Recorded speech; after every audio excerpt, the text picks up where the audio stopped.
If the Bible is not considered reliable or trustworthy in an institution like this, then there is no ancient document that should ever be considered trustworthy at an institution like this, because none comes close to the Bible. Yeah, well, but then we know that there's the whole overzealous monk theory, right? And that it's these monks and it's this Constantine guy. Again, that's more Dan Brown than it is, okay?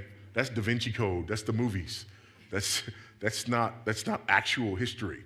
But even if we were to go there, okay, there's a few problems. Number one, there's a manuscript problem, and there's 6,000 Greek manuscripts or portions of manuscripts. So if we have these, monks during the time of Constantine who are going to go back and who are going to change the New Testament, they would have to find 6,000 Greek manuscripts and portions of manuscripts, change them all the exact same way. Don't show your ink work, don't get caught, never tell anybody what you did. There's a second layer of problem. Jesus said, go and make disciples of pantata ethne, every people group, every ethnic group, right? Problem with people groups is they speak different languages.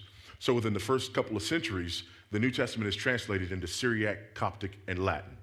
So now your overzealous monks during the time of Constantine have to go find 6,000 manuscripts, change them all the exact same way, don't show your ink work, don't get caught, don't tell anybody what you did. Then learn how to lie in Syriac, Coptic, and Latin, as well as you lie in Greek, because if you don't, there's going to be a problem, because now the Greek manuscripts won't match the translations into these other languages. So you got to change those, right? And then again, don't show your ink work, don't get caught, don't tell anybody. There's a third layer of problem. The early church fathers. The early church fathers had this horrible habit of quoting and writing commentaries on the New Testament. So much so that if all we had were the writings of the early church fathers, we would be able to reproduce the New Testament all but 11 verses. So now, our overzealous monks have to find 6,000 Greek manuscripts, lie, don't show your ink work, don't get caught, don't tell anybody what you did. Learn how to lie in Syriac, Coptic, and Latin as well as you lie in Greek. Go get all those things from around the world.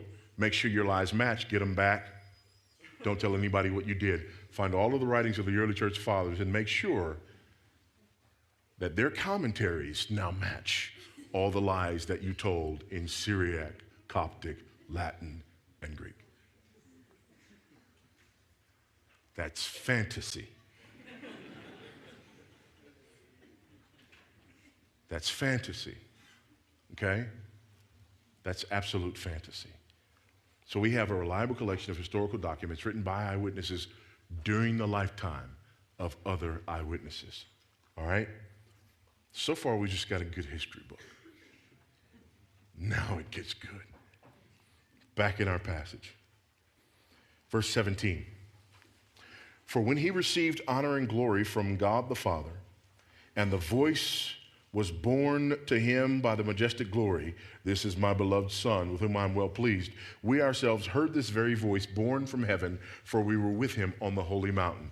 Now we have a reliable collection of historical documents written by eyewitnesses during the lifetime of other eyewitnesses, and they report supernatural events. Let's say that together.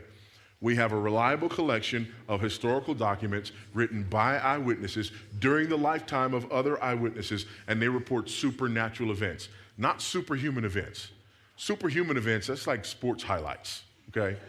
These are supernatural events. They're talking about the Mount of Transfiguration.